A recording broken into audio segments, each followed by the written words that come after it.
So welcome back to Natural Gallant Bodybuilding, and this is the Friday Q&A. Train the muscles, not the joints.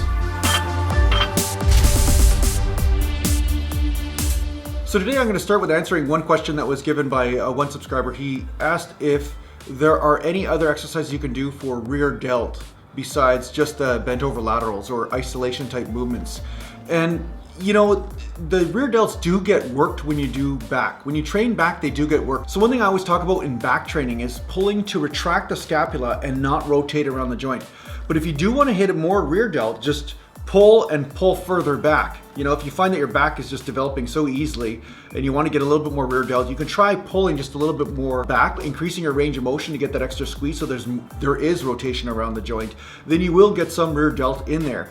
Another exercise you can do, which is like this, okay? It's like you're standing straight up and you could pull the dumbbells up like this, right? And so you will work some trap as well as rear delt. The only thing is that sometimes this exercise, because your head sometimes will do this, it's hard on the levator scapula muscle here, so you may get some neck problems. So if you're one of those people that bothers your neck, don't do it. But ultimately you can just pull up like this and you will get a little bit of rear delt work as well. The other thing you can do is rotator cuff work, which is, again, it's isolation work, but you're really working the rotator cuff as well as the rear delt. So sometimes when you're doing the bent over lateral raises like I talk about, or you're laying on your side, you could just add a little bit of motion forward and back. I don't know if you can see this right now, but it's like basically add a little bit of motion forward and back, and that will automatically bring the rear delt into the rotator cuff exercise.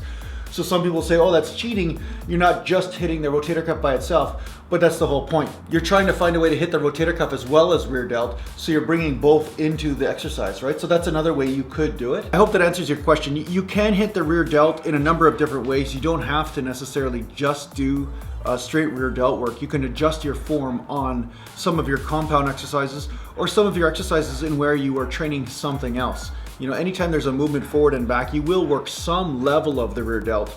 And the more extreme that movement is, the more rear delt does come into it. So John Camp is asking, what is the difference between front lunges and reverse lunges? You know, so stepping forward and lunging or stepping back and lunging.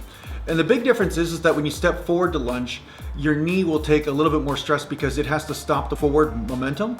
And there will be a tendency for some people to sometimes go up on their toes doing this, and you don't want that to happen. You obviously want to have the dorsiflexion, you know, the flexibility in the ankle to be able to actually handle that. It's a great movement though. It will work your medialis more so. So the quadricep that's closer to the knee, it will work that more, the front lunge. But if you're gonna use bigger weight and use more momentum, I would definitely recommend more to the reverse lunge because the hips are a stronger joint than the knee, and you basically will be able to take more stress overall as far as weight and everything by doing the reverse lunge.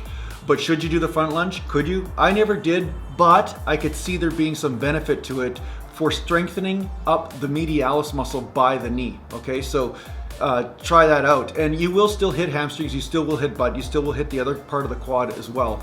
But the medialis will become more of the weak link in the front lunge, okay? So Static Dreams Entertainment is asking me, he says he's confused because I say that I never counted my calories when I was competing or when I was cutting, and I don't count calories now. I haven't counted calories for a long time.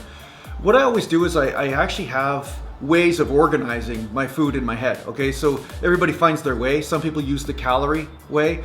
I use the sugar, the complex carb, the fibrous carb, the protein, and the fats. I categorize the fats in their different categories as well, right? So omega-3 won't have the same danger level for putting on body fat as saturated fat or fried fat, right? So basically what I would do then is portion everything out and see what's happening with my body. So I would eat protein, I would lower my fat down to minimal levels except for what I thought I needed for just to basically keep healthy. You know, like say a couple tablespoons of essential fat a day, or maybe I'd have some steak and stuff here and there, but I would really limit that, right? And then what I would do is see what happens with my body with, say, 2 portions of carbs. So a handful of rice in the morning or a handful of oatmeal, and then a handful of rice in the afternoon, or yams or sweet potato. And then I would eat the same thing every day and then see, okay, what's happening with my body? And I would notice if I retain water or if I start to put on fat by the end of the week, then I would adjust this and then change the portion.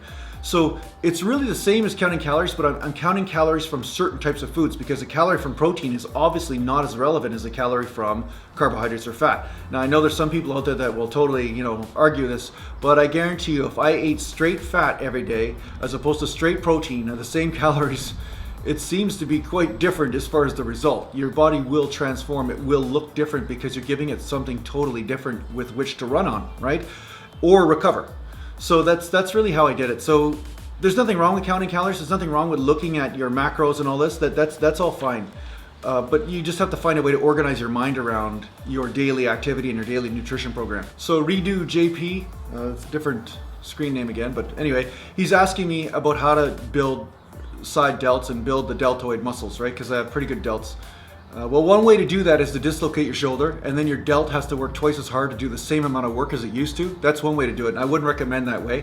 Okay, so, through dislocating my shoulder and it becoming more unstable, the delts started to grow quite a bit from that. But I always had pretty good delts. But what I did was I worked a lot of rear delt. I did a lot of rear delt work and a lot of rotator cuff work.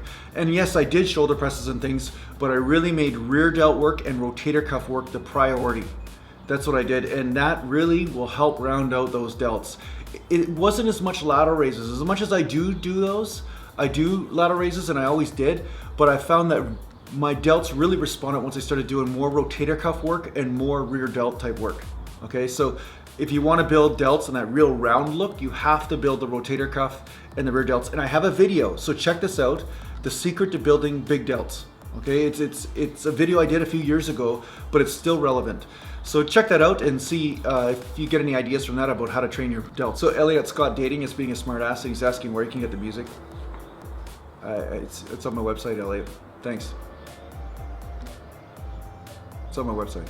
Joseph Lee's asking me if I'm going to do any more shows. That just depends on how my body responds to my training and my nutrition program right now, because I'm just seeing, what is going on in my body, and there's a lot of different factors involved with, taking 10 years off, real competitive eating and dieting and stuff all the time. I was eating like shit and playing a lot of hockey and stuff. So I'm working around injuries, and I'm trying to bring up some imbalances and this and that. And it's working out really well. I'm really enjoying my training right now, but I don't want to step on stage unless I can show that I can win or at least be in the top caliber again. I don't want to get on stage and just get blown off the stage. What's the point of that, right? But the thing is that I think I can do well if I bring up some areas. So the nice part is that I'm using this to re-explore my own principles and see, okay, are they still relevant at my age as they were as relevant at 20 and 30 and 35? So, ultimately, I'm always looking at my rules, because some of you are, some of the hate that I got recently, and I know I don't want to talk about this too much, but some of the hate I got recently is because some people are intimidated because they think that I believe something and I'm forcing everybody else to do it this way. And really what it is when I train, I look at my own rules and I break my own rules all the time, and I'm saying, okay, is this still relevant? Is this still true? And I encourage you to do the same thing. Is the training technique that I thought was the best possible thing a year ago still relevant today? Because sometimes things change. Sometimes the way your body responds changes. Sometimes injuries and just life circumstances change. Your nutrition and your stress levels changes. And this changes your hormonal balances in the body. It changes how your body's responding.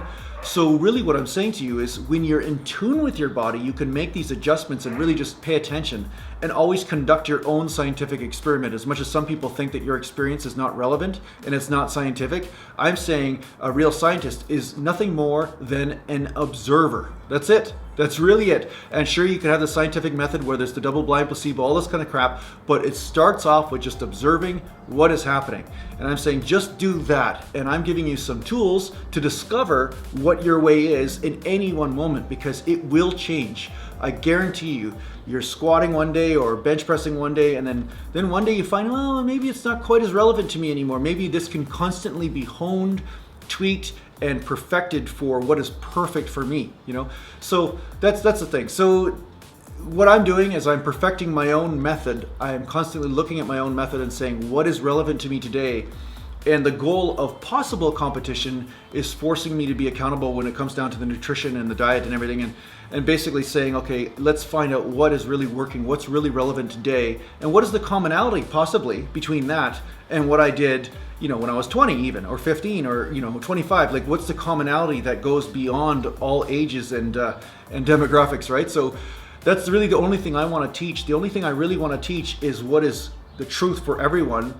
And I think the truth for everyone is to find out what works for them so far. And I'm sure that this truth will also evolve, right? So, yeah. So anyway, I hope that answers your question.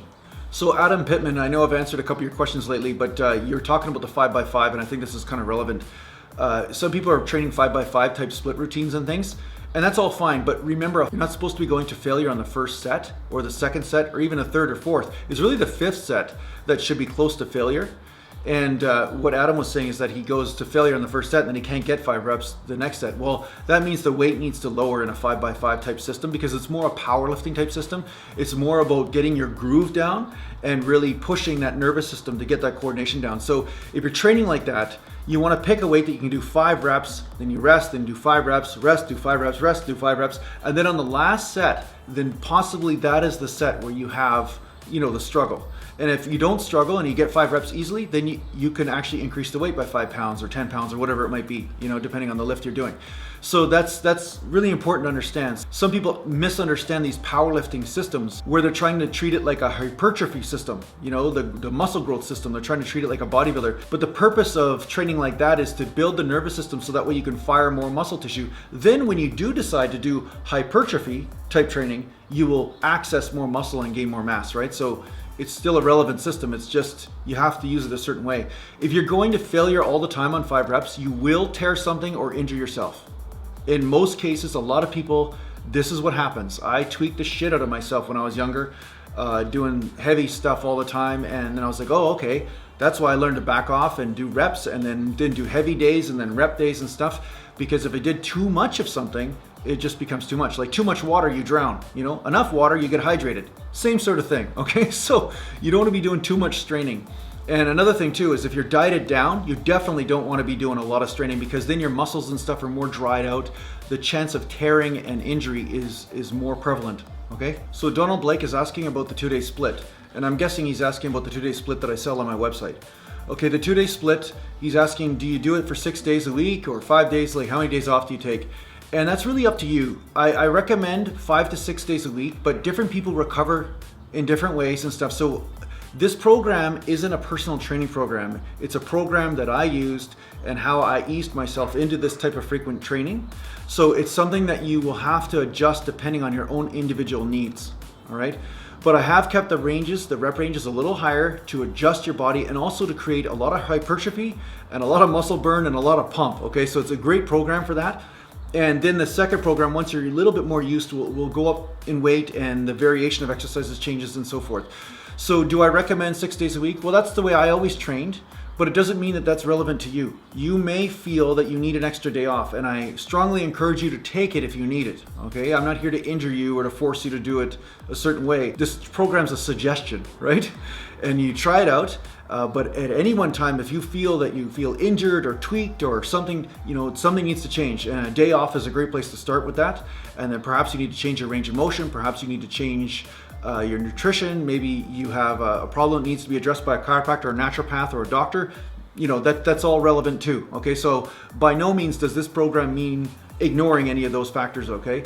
But yeah, the way I did it was 6 days a week. And I found that I got more results from 6 days a week, even if I had to do easier workouts. So say I was sore, I would purposely choose easy exercises when I went in the gym. So say I had to do shoulders that day, I would just do light lateral raises or light rear delts, you know, nothing compound like standing shoulder press or anything.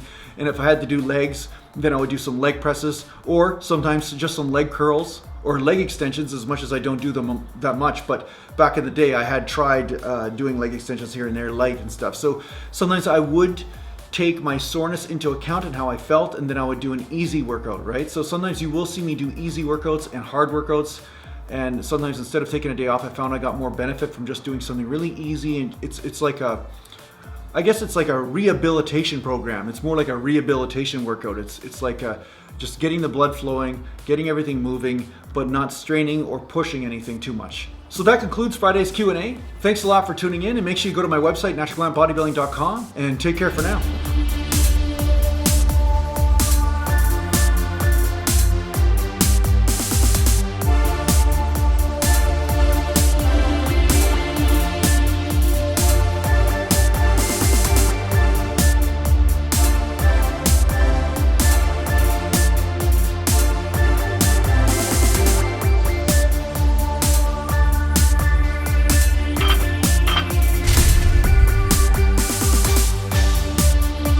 There you go, train the muscles up joints. Guaranteed to make your back bigger, guaranteed.